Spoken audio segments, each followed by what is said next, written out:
y'all. Welcome back to the Committed to Me podcast. My name is Alexis, licensed mental health therapist and licensed clinical social worker.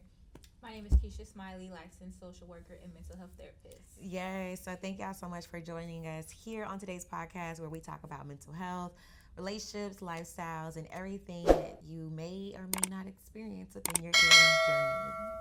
Yes. All right. So, Keisha, tell me, what is a relationship ick? I will say when people throw themselves into relationships and they, like ignore everything on the outside. They have no identity outside their relationship. They forget who they are. Like, girl, stand up. You are your own person outside this relationship and this man. Yeah. It's not healthy to just have that identity blurred. You need your separation. You definitely do need your separation. I agree. A relationship ick for me is when someone is smacking. I could be having a beautiful, lovely day, and if I walk in and I hear my partner smacking on food, I'm thinking you're trying to hurt me. You're trying to set me up. Something's going on. There's something going on. And because I cannot deal with smacking. Like, that is a big pet peeve of mine. It's an ick for mine. I cannot. I'm also one of those girls that I don't even want to hear you breathing type of thing. It just bothers me. Like, you can exist, but dang, so loudly. If you could see your face, it told me that came from the soul. It came from my soul. Like, I believe that. The pits. I believe that. Yeah, no, I do not like smacking. And I do agree, like, you gotta have an identity outside of the relationship. You know what's another ick? Turning down my music in the car. Oh. Please don't do that. I am trying to coast and ride and let the song overtake me. Yes. And then you turn it down and talk on your phone. Oh, no. I don't like that. Gotta respect the space. Got to. Another relationship ick for me also is when someone cannot allow you to talk and they cut you off. Like, that sends me. Like, okay, obviously your words are more important right now. Like, obviously that is another ick for me. Like, you should have some patience in your conversation with someone, like, that's an ick for me. And bad hygiene. Oh, definitely bad hygiene. Cannot do bad hygiene. I feel like smacking and bad hygiene go hand in hand. I agree. No accountability. That's another ick. No accountability. The icks can go on and on. It made me want to grab you by your collar. Like, let me talk to you. Y'all, let us know what are y'all relationship icks in the comments. We would love to hear it from y'all, because I know we are not the only ones. We're not, and we could go on and on and on if we don't stop. Okay, because the icks can go on for days. Okay, favorite love song. My favorite love song is Jeffrey Osborne Love Ballad. I knew. Oh, that's a good song. Did y'all play that song at your wedding? We did not. I made us like a little playlist. Yeah. We just played it from my phone. All new things. Right. Maybe a little 90s R&B. But Jeffrey Osborne, hands down, favorite love song of all time. Really? I hear that. That's I a be good like, song. I gotta sing it. Yeah. Turn it up. Nobody talk. He had to be in love when he wrote the song. It's a good song. I love you some love ballad. Yeah. I'm gonna play it. I gotta play it today. I love that song. What's yours? Mine is Joe, I Wanna Know. I love Joe. Joe That is a beautiful song. was in his 90s bag. He knew. He knew. But yeah, when I hear that song, it just feels like I'm about to be catered to. Okay. Oh, Jesse Powell, You. That's a good one too. That is. That is a good one too. Yeah, Joe go down bad. Yeah. I love all types of 90s music because it just feels like such a lovey-dovey. I'm saying I want the man to be crying, sliding down the wall because I didn't pick up my phone. Okay, I need 90s R&B. Yes, serenade me. Woo me. Woo me. All right. So, Keisha, how did you meet your partner? Because on today's episode, we are going to get into relationships. It's about that time, y'all, for us to have that conversation about relationships. This is in my business episode? Yeah, well, we're not going to necessarily be all the way in the business, but we definitely want to share some tips and some things to be mindful about when navigating through relationships. Okay. So, me and my man met a smooth, what year we in, 25? Yeah. 2012. Really? 2012, at my cousin's wedding. We walked at my cousin's wedding together. Girl, come on. Not y'all putting it into existence Listen. that y'all was going to be walking down the aisle one Had day. no idea. God Okay. said, let me sprinkle a little foreshadow in that. Did all of that, went our own ways, did not connect. Wow. With nothing. And I think 2012, no, if that's 2012, 2022. Mm-hmm. We have a mutual friend, and she, every time she went to his barbershop, she would just call me like, here, talk to Keisha, talk to Ricky. Aww. And then we just connected one day. He needed to park his car in my garage in more than one way.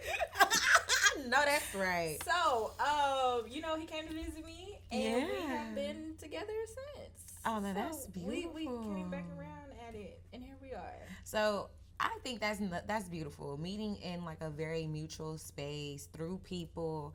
I feel like that's the number one way to like fall in love with somebody or to meet somebody. Mm-hmm. Now, when it comes to those apps, Yeah, sketchy.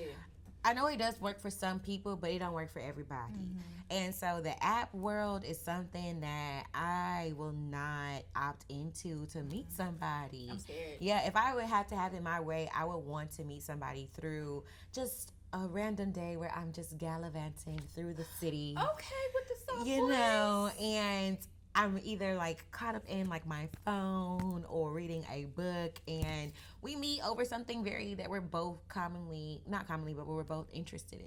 I like that. I think that's a way to meet somebody, because at least I know that this is something that you're partaking in because you enjoy it and not because you're out on the prowl trying to find somebody. Mm-hmm. One place I do not want to meet somebody is at the grocery store. If we're at the grocery store, a good little Target, Walmart run. Mm-hmm. Listen, they be in there. And I'm like, okay, you grocery shop on your own. That means you know how to cook. I'm don't. with it. No, because sometimes, no, I do not want to meet anybody at the grocery store. It's just not a place where I want to meet anybody. Like, I'm just trying to get my food and I'm just trying to go. Like, and sometimes when I go to the grocery store, I be looking all types of ways. And so if you approach me, I now feel like you got a motive. Because why are you coming up to me like looking why I'm looking like this? They say Girl. that's the best one time to approach a woman when she ain't made up and dolled up. You see the real her. I heard that they be loving it when we look busted. No. You can meet me when I'm done up. And if you meet me, also another place that I do not want to be approached, one is at the grocery store and two is at the gym. Okay, the gym. Yeah, the gym is a little getaway from me. I'm trying to do not, because that's where I'm looking the most busted. Okay, I'm just here for a workout and that's it. That's it. And another place you had said it with church. I was thinking you were gonna say church. No, ma'am. I don't want to meet anybody at church. I don't want to meet anybody at the grocery store. I don't want to meet anybody at the gym. Those are my places where I don't want to meet anyone. Okay, it's fair. I mean, Mm-hmm. but if he go to the gym, he take care of his body. True, which is great. Church, he got a relationship with God. Great. Or trying to develop. Great. One. Maybe we can meet in a group. Fair enough. Or we can meet in an outing or through a friend of a friend. Fair enough. I just have to vet you through people and places. Facts. Meeting you on an app is just not enough. It's giving stalker, serial killer. I think Lifetime movie. Mm-hmm. You're gonna snatch me up, and I'm gonna be in somebody's cellar for 10 years. Lose my life. I don't know. I go to the deep end. Yeah. When I think about a dating app, just like I will never park by a white van. Ever. I will park all the way at the end of the parking lot before I park the second spot next to a white van. You're not going to kidnap me when I try to get in my car. Nope, not going to do it. Along my journey in dating, I've always met, them through a friend of a friend, or we went to the same school, or we met at an event or something like that. And I just prefer the natural way. I don't want to feel like I'm forcing anything. And a conversation can happen so organically, and me seeing you in what seems to be your natural habitat, gives me an idea of like what type of person you are, and I'm more relaxed because they said my space and environment as well too, and so I can feel free to open up. I I agree. I agree. I'm with it. I think I like the natural. I mean, I guess I like it because obviously it worked for It me. worked for you, child. But like even like he's from the hometown that my mom grew up in, and like no, like we have so many mutual friends. Yeah. Who know each other. You're just like, oh, this is crazy, but okay. And see, now that's another place. I'm glad that you said that because I do not want to meet nobody. I don't want to date anyone from where I grew up. Don't want it. I mean, I was with you. I was like, oh no, Don't want you it. weird. Nope, Don't want it. it. I'm with I you. want to see something new. I want to see something new, and that's just me not wanting to experience something familiar. I want to be able to step outside of my comfort zone. If I'm gonna give this love thing a try, I want to do it from a place where you don't know me, I don't know you, but we know people of people, and some of our people hang together. That's cool too. But like, I don't want you coming from where I grew up. Listen, you just tell me what you need because listen, when I talk to Jesus, baby, he be listening. Okay. He be listening, and it be happening for folks. They be like, Keisha, why'd you say that? Keisha, girl, I'm gonna go ahead and I'm gonna include me on your prayer line, okay? I got a direct line, okay? Include me on your prayer line, okay? Cause child, it's hard out here. It's hard. It's very hard out here in the dating world. It is. It's a lot to pick through, and it's a lot to figure out for yourself. And learning in relationships is also something that's very difficult as well too, because there isn't a handbook on this. However, what I will say is I remember all the early messages that women would pour into me about what a woman should and should not do in a relationship, and I will say they ate that. I definitely do agree. Like, there are some things that I have learned that, you just shouldn't do in a relationship. Tell me, girl. Blurring the lines between a girlfriend versus a wife. You should not do that. Okay. That is definitely something that you should not do. Okay. Moving in. Girl, I break that rule every time. And living with someone, I believe that's a rule now that you should just not break. I believe you should just move in with someone when y'all are ready to make a commitment to one another, meaning that there's an engagement or y'all have crossed the line and decided to get married. Outside of that, I don't believe a man and a woman or man, woman, whatever it is in your relationship, I don't think y'all should be living together. Fair, I agree. You should learn how to live alone. Definitely should live alone at least once in your life. At least once. At least 3 times. Live alone. Learn how to navigate through life alone. Learn how to have fun on your own, how to be bored, how to deal with your own feelings on your own, and really see if you can allow this person in and seeing how they will value your space the way you value your space. I don't believe, because once you move in with someone, that's where the lines get blurred. Child, it's all up in the air at that point. Come on, it definitely. Listen, I've lived with 2 of my boyfriends in the past. Obviously, neither worked out. Child, see. One just followed me everywhere.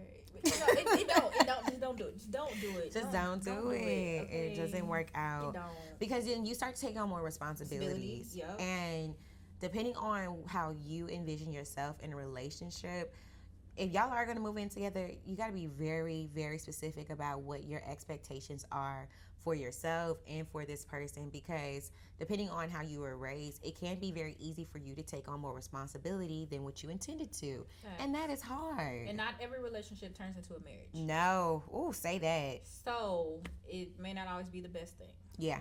Yep. It may not always be the best thing. Yes. That is true. So let's talk about in relationships. Do you feel like there are certain things that a woman should do or a man should do? No, I'm not really big on gender roles in relationships. Okay. I do believe in partnership though. And so partnerships can look different for everybody, but what I will say is you got to know yourself. And a big thing that I'm learning as I'm navigating the dating space at this time is that I really am knowing what I want and what I value based off of like what I need and what fits my personality, And so when it comes to like who I am as a person, I know that I can be very driven. I know that I can be very passionate about things. I know that I can be goal oriented, but also like to have fun and be silly. And I'm a lover girl down. Like I am a lover girl. And so those are the things that are ideal for me in a partner as well too. And I get it. People go through things and it gets really hard out there. But also, can you be those things even while you're going through it? That's a good one. Yeah. Because when people are going through things, they can be very mean and very Yes. distant and rude, Yes. and they just disconnect, Yeah. and they can't show up for you anymore the way you thought they would. So it can be very hard. So do you believe in roles? I don't believe in roles. I guess no. I would do anything around the house. I mean, really, I think I'm Barbara the Builder, baby. I know that's Give right. me a drill and I'm fixing anything. Okay, listen, I have mounted TVs, I have hung up shelves, I have installed hinges and doorknobs. I do it all. I'm not waiting on no man. You miss DIY University. Baby, I need to do what I need to do and go about my business. Yeah. And I don't have time for nobody to say, wait, hold on, I do it. Right. I do it on the weekend. I'm gonna do it. Okay. But see, that's a pet peeve of mine as well too, because if like you say you're gonna do something, do it. And maybe that's one area where I do fall into gender role. I do believe in my relationship, like again, this may not work for everybody, like but in my relationship it is important to see, it's important for me to see my partner do things around the house that are that are along the lines of constructing and building. I can agree to that. Like, okay, example, our toilets keep running, so I looked up on YouTube the instructions on how to do it. I sent it to him. I went to Home Depot. I sent him the link of what pump to buy, where it is, and then I'm leaving it to you to fix it. I've done my part. Yeah, you doing your part. So I'm not gonna fix no toilet, but I will if I got to. But that's partnership. But I'm not doing it. Yeah. But I will put together something in a heartbeat. That's partnership. By the table, I'm gonna put it together, and I don't need to wait on you. Like, I can do it myself. Yeah, and I just know myself that if I have to go look for it, I'm probably looking for the most expensive thing. I'm probably looking for the wrong thing, and so come in here and figure this out. Because if I do it, then I may go around it in a way that doesn't need to happen, And so to me, I still feel like also in relationships, when you think about your role, you also have to know where you fall short, and being honest with yourself. Right, where your strengths and weaknesses are. Exactly. That's true. Yeah. Now, what I won't do, I'm not taking the dumpster to the curb like I talked about in the last episode. That is a gender thing. Okay, you're gonna take the trash out, and you are gonna pump my gas. Okay. 2 things I'm not doing. Yeah, fair. Okay, I agree. Everything else is free game. Yeah. We should be able to both figure that out together. Yeah. And then for men as well too, you gotta really know how you want to show up in a relationship, because there are some people out there that do want to be taken care of, and that is in their right. They have every.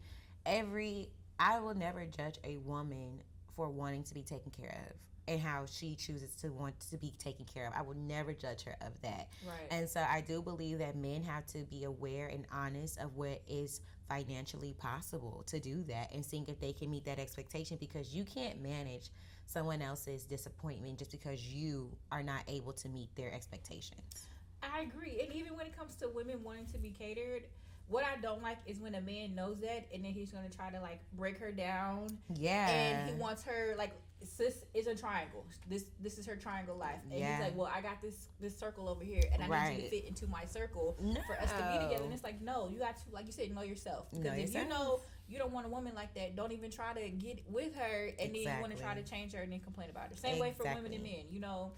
You got to know you and know them, and know when it's not going to work out because it's just not compatible. Yeah, and honestly, I experienced that in relationships where I set the standards, and I let my standards be known very early on about what I expect, and I've had men say, "Oh, you're expecting too much," or "That's just not realistic." I even had some friends or even women say like, "Oh, girl, men don't do that," and I'm like, "What? The men you dated, yes, but what I got going on, what I got going on, and what I prefer is something just completely different."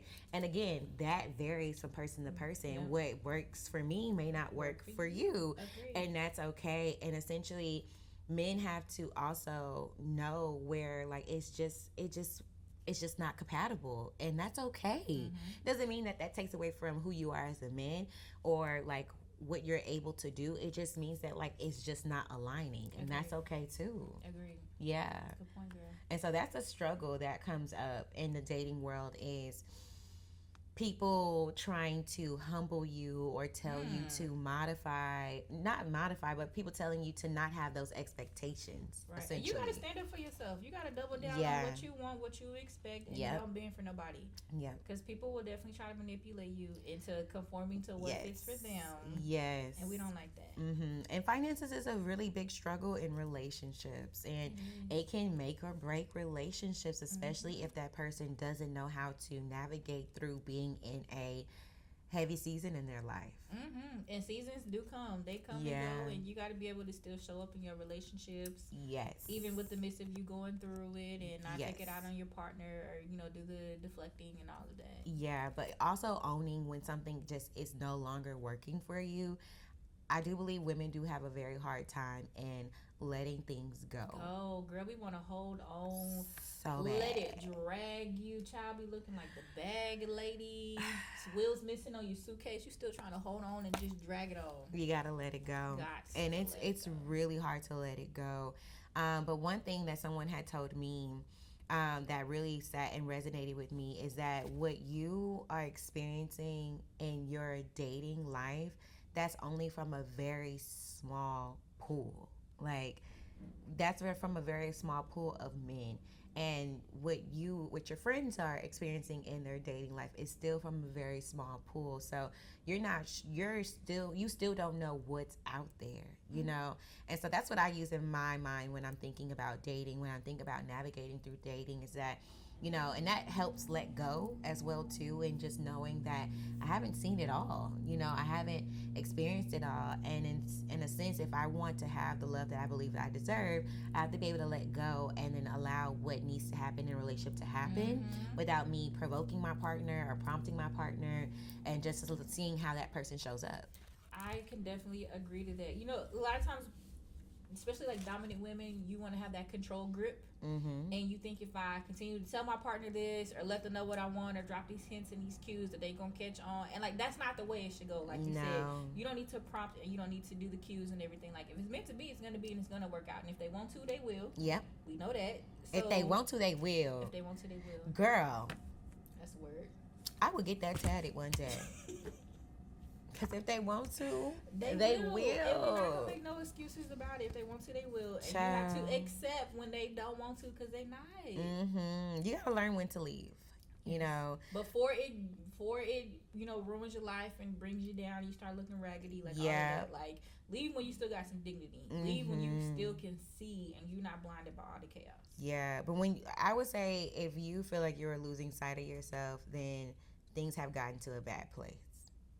Things have truly gotten to a bad place. When you are putting someone else's needs over yourself, things have truly gotten to a bad place. Just knowing what your signs are, because sometimes it could always be about that person, and next thing you know, your life is consumed about that person and helping them get out of their struggles when you are still human too. You got your own things, you got your own life, and so you really got to identify, like, okay, is this something that's really propelling me forward? Is this person showing up for me in a way that I still need them to show up for me, despite that they're going through a hard time? Because that is possible. And so learning those signs and taking them for what they are instead of trying to fix it. And I think the main question to ask yourself is, am I compromising or am I settling? Oh, child. Once you can see that, it could be a little fine gray line. But once you sit down and ask yourself some things and you play back moments and scenarios, and you have that evaluation moment, that is answer to that question is going to be if it's time for you to leave or not. Yes, but it can be really hard to determine what settling is and what compromising is. I see people confuse that all the time. And how would you encourage someone to decipher between settling versus compromising? I think it goes back to knowing yourself. You know yourself, and you have not only your boundaries, but you have your non-negotiables. And you have your values, and you know what you deserve, and you know this is how I deserve to be treated. And I feel like once you have that good image of yourself, then it's easier to answer that question. Right. But when you don't know you, and you making excuses for somebody's behavior, and you start to justify why you're being mistreated. Oh, child. Then, it's not good. It's not good. So yeah. I define settling as this is not elevating nor benefiting you. You're settling.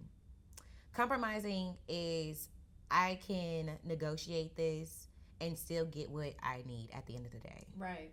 Right. And I still elevate. This doesn't harm me. It benefits me. And it doesn't take away from the love that I have or the love I'm receiving from this person. That's the way I separate the two.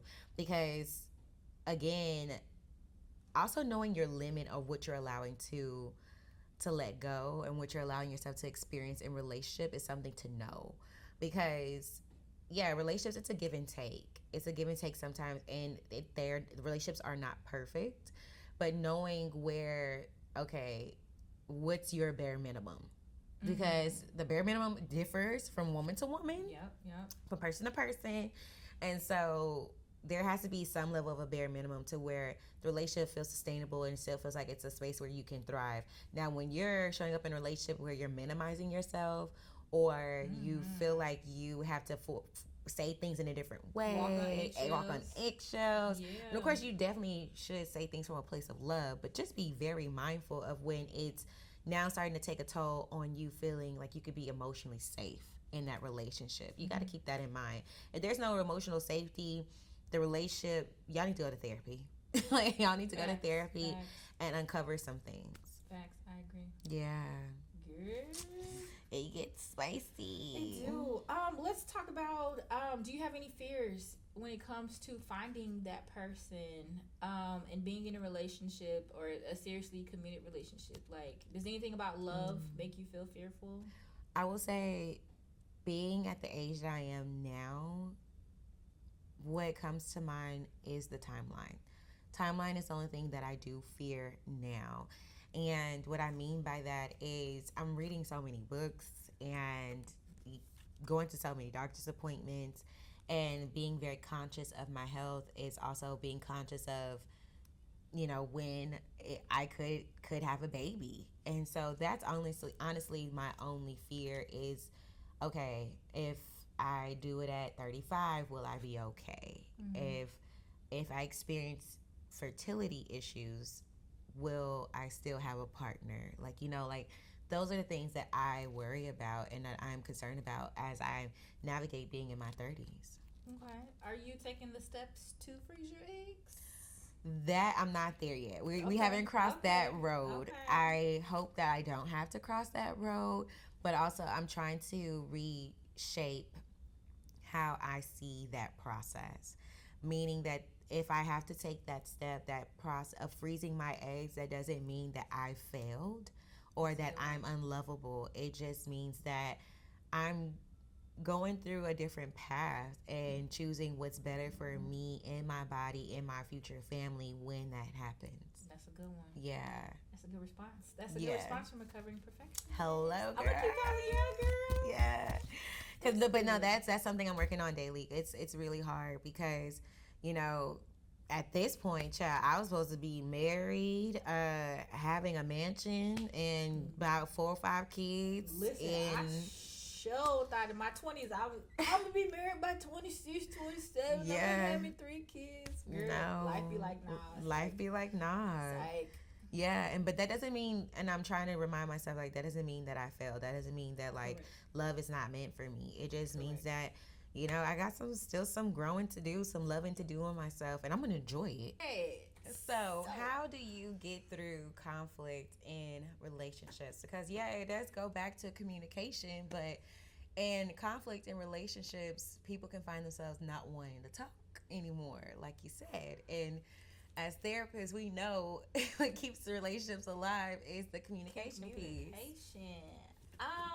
Honestly, it's something that I've had to work on. It's to be intentional in what's the overall point that we need to get to. Right. What's that mark? Because it's like looking at it like it's not me against him or him against me. It's us against the problem. And what's the ultimate goal that we want to reach? Because I'm more of if I get to a certain point, I need time to get my thoughts together. I want to come back and talk about it. And then he's no, we're gonna talk about it right here, right now. So it's like trying to compromise to meet in the middle to still be open to talk, but at the same time, if it becomes too intense, yes, let's take a break. Absolutely. And really forcing myself to not shut down when I want to, and to not push him out because I don't want to talk about it. Yeah, and it can be really easy to just like cut the conversation off and to close it out. But also you're leaving your partner hanging in the sense of that when you're doing that. And so conflict resolution is really tricky to navigate through sometimes because emotionally you could be wanting to like leave and escape, but at the same time you are in a relationship, so it is a responsibility to communicate with one another. Correct. And so I always tell couples, and I practice this myself as a therapist in my own relationships, whether it's romantic or familial or in friendships, where I'll just say like, hey, we can circle back to this in a week, or we can circle back to this in a matter of time that feels reasonable for the both of us. Right. That way you're providing the closure that you need and nobody's being left hanging. Yes. I agree. Yeah, but when you're saying that, it's not me against you, but there's a miscommunication here. There's something that's happening in our relationship that's causing for us to go into our defense mechanisms. And so identifying when you can step outside of yourself and observe what's going on. But I really, both people have to do that, not just one. So that could be really helpful in navigating through conflict. But what else? I agree. And then of course, you want to make sure you're talking to the person, not talking at them. You want to talk in a way that they can receive it well, so that it doesn't turn into a bigger argument. Yeah. That is very key and important, and even something I have to remind myself, especially when you have all those emotions and you're passionate about something. Yes. Next thing you know, you're yelling, and then they're like, "You're yelling." You're like, "No, I'm not yelling." It gets ugly. It gets real ugly. So it's like trying to remind yourself to stay cool, stay calm, stay collected. Yeah. There is a bigger picture here. Right. What do we want to get to in the end? What's our ending goal? Yeah. Keeping that level of respect is so important when you're navigating through conflict with someone. Just because you're upset, that doesn't mean the respect goes out the window. And so you have to keep in mind that you should be talking to your partner from a place of love. And you can feel angry, and there's a way to communicate that anger through a place of love. And so that doesn't look like raising your voice or yelling. And if it does get to that point, then you got to go check yourself. You're probably not ready to have that conversation. You're probably not ready to seek understanding. And a really big, huge point for me and what I also communicate to couples when they're in couples therapy is there's a difference from what you heard versus what was said. Yes, the way people interpret things, they be completely different. Completely different, and you got to correct that. And so clarification is a really key point when you're navigating in relationships, because what you may have heard is different from what they said. And so also being mindful of your delivery. Like, there's just so many things that you have to be intentionally mindful of when you're talking to people, because it's communication. There's going to be some mistakes that are made. I agree. And I use that therapy side with my husband when we argue or when we're talking. Like, I'll say whatever I said, and then I'll be like, "Now tell me what you heard." Right. And he'll say something completely wrong, it's like, and I that's say, "No, not what I said. Let's try it again. Tell me what you heard." Yeah. No, let's try it again. And it's the therapy of me that wants to say, like, "Okay, I know what you heard and what you interpreted is two different things. That we're not gonna leave this point right here until you can repeat back to me what I actually said." Yeah. Another point about that is when someone makes the effort to clarify, you have to be able to receive it as well. And I notice in my work with couples, sometimes their partner can clarify from left to right what they meant, and they're reiterating their message, and they're reiterating what they meant. And sometimes people will be like, "No, because you meant it like this, you said it like this." And it's like, okay, that could have been a miscommunication, and now the conversation may be shifting to, do you feel like you deserve an apology? Do you feel like getting the conversation to move forward is my goal in working with couples, but also in my own practice, because it's miscommunication sometimes, and so also allowing myself to receive a change in my thought process so I can continue the relationship is also helpful in navigating through conflict resolution. I want to say two things. One, I am very big on apologizing. Oh, gotta say sorry. Got to say sorry. And I'm not not gonna let it go until you apologize. And don't just say I apologize. I want to know what you apologize for. Yeah. Like, I need a full sentence, and I'm sure he hates that. But I am big on it. You need to apologize to me, and I'm gonna tell the person you need to apologize to me. Like, you're not gonna get away from that. My biggest ick is when someone says if I apologize if you feel like I did this. And it's just like, oh, no, absolutely not. Right, that is not, I'm not taking a condescending, double-sided apology. No. And then you said being able to, like, get a different interpretation. Yes. I think that goes into, like, thinking errors. And, you know, when... like an automatic thought that comes, like if somebody says something to you, your automatic thought maybe to get offended, you know, or to think XYZ, and now it's created something else.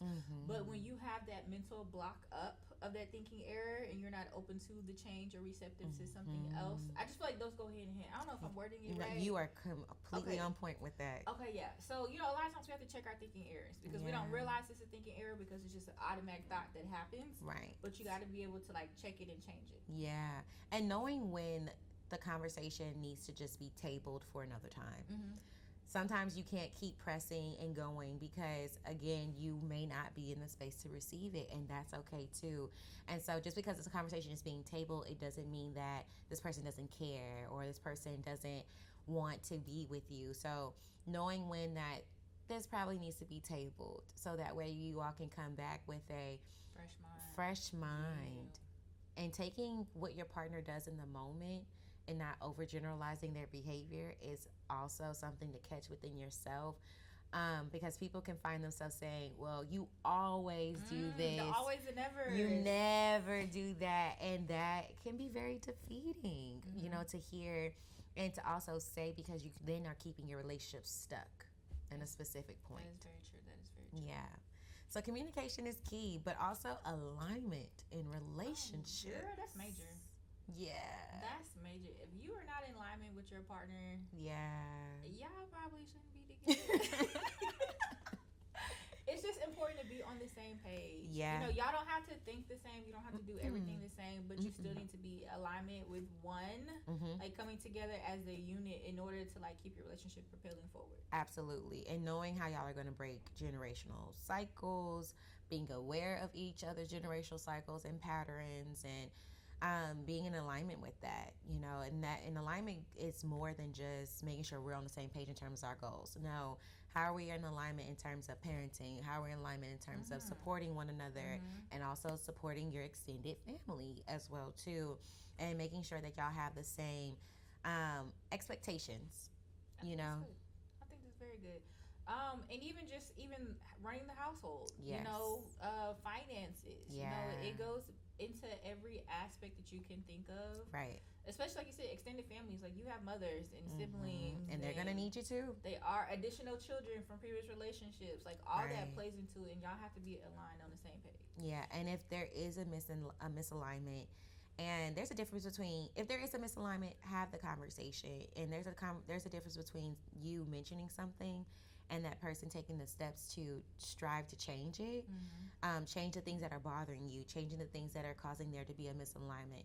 And then there's a difference between someone just being strictly complacent, you know. Like, this is me, this is who I am. I'm stuck in that. Yeah, and if that person is there, then you will have to do an assessment and have a conversation with yourself and determining if this is safe for you anymore, you know. That's good if this is safe, because some things aren't emotionally safe all the time. Yeah, and if it's not emotionally safe, then it's time to let it go, like we talked about earlier. Pack up those emotional bags and figure out the out.